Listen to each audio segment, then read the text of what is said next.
आपने जब भी भगवान परशुराम से संबंधित पौराणिक कथाएं सुनी होंगी, तब आपने अक्सर उनके विनाशकारी घातक अस्त्र फरसे के बारे में जरूर सुना होगा। ये वही फरसा है जिससे परशुराम ने अपने पिता महर्षि जमदग्नि के हत्यारे राजा सशस्त्र बाहु अर्जुन का वध किया था। वही फरसा जिसके बल पर उन्होंने 21 बार धरती को पापी और अत्याचारी राजाओं से मुक्त किया था।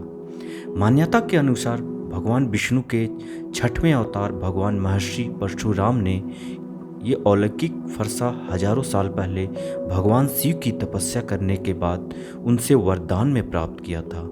लेकिन क्या आप सोच सकते हैं, युगों पहले भगवान परशुराम को मिला वह दिव्य फरसा आज की दुनिया में कहीं मौजूद हो सकता है? दरअसल झारखंड राज्य के गुमला जिले से करीब 60 किलोमीटर और राजधानी रांची से करीब 150 किलोमीटर दूर घने जंगलों के बीच स्थित है, जिसका नाम है टांगी नाथ धाम, जहां पर आज भी भगवान परशुराम का घातक हथियार फरसा जमीन में गड़ा हुआ दिखाई देता है। इस धाम का भगवान परशुराम से गहरा नाता रहा है। झारखंड की स्थानीय भाषा में फरसे को टांगी कहा जाता है। यही कारण है कि इस स्थान का नाम टांगी नाथ धाम पड़ा। फरसे की यहाँ गड़े होने के पीछे का पौराणिक कथा भी बेहद दिलचस्प है। कहते हैं कि भगवान परशुराम सीता स्वयंवर में श्री राम के शिव धनुष तोड़े जाने पे काफ़ी क्रोधित हुए थे और वहाँ पहुंचकर काफ़ी उल्टी सीधे बातें श्री राम को कहे। पर जब उन्हें पता चला भगवान राम साक्षात नारायण के अवतार हैं, तो बहुत शर्मिंदा हुए और वहाँ से निकलकर पश्चाताप करने के लिए घने जंगलों के बीच चले गए। यहाँ वो अपना फरसा गाड़ कर भगवान शिव की तपस्या में लीन हो गए। जहाँ भगवान परशुराम ने अपना फरसा गाड़ कर तपस्या की थी, आज उसी जगह को टांगी नाथ धाम से जाना जाता है।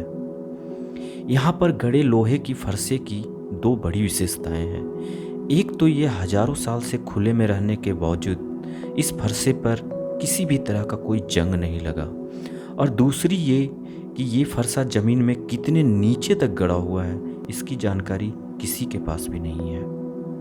कई बार इसकी गहराई को अलग अलग तरीके से नापने की प्रयास तो किया गया, पर हर बार असफलता ही हाथ लगी। फरसे से जुड़ी एक किंवदंती ये भी है कि एक बार इस क्षेत्र में रहने वाले लोहार जाति ने लोहा प्राप्त करने के लिए फरसे को काटने की कोशिश की थी।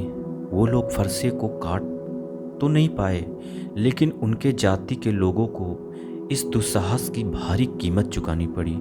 रहस्यमय तरीके से एक एक करके लोहारों की मौत होने लगी। इस घटना से डरकर लोहार जाति के लोग यह गांव छोड़ दिया और आज भी इस क्षेत्र के 10 किलोमीटर की परिधि में लोहार नहीं बसते।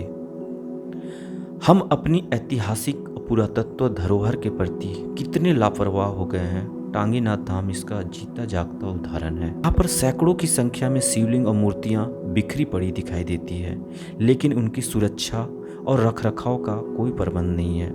इनकी ऐसी स्थिति देखकर अंदाजा लगाया जा सकता है कि अब तक कितनी पुरातत्व संपदा गलत हाथों में जा चुकी है।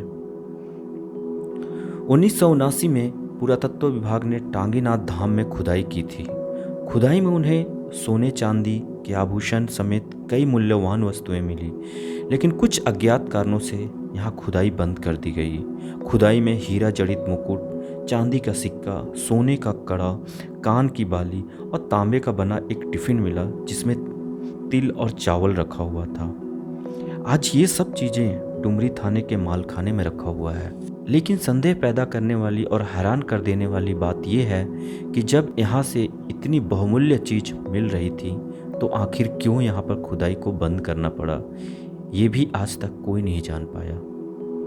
टांगी नाथ धाम के विशाल क्षेत्र में फैले हुए अनगिनत अवशेष ये बताने के लिए काफ़ी है कि ये क्षेत्र एक ज़माने में हिंदुओं का प्रमुख तीर्थस्थल रहा होगा, लेकिन किसी अज्ञात कारण से ये क्षेत्र खंडहर में तब्दील हो गया और भक्तों का यहाँ आना जाना भी काफ़ी कम हो गया।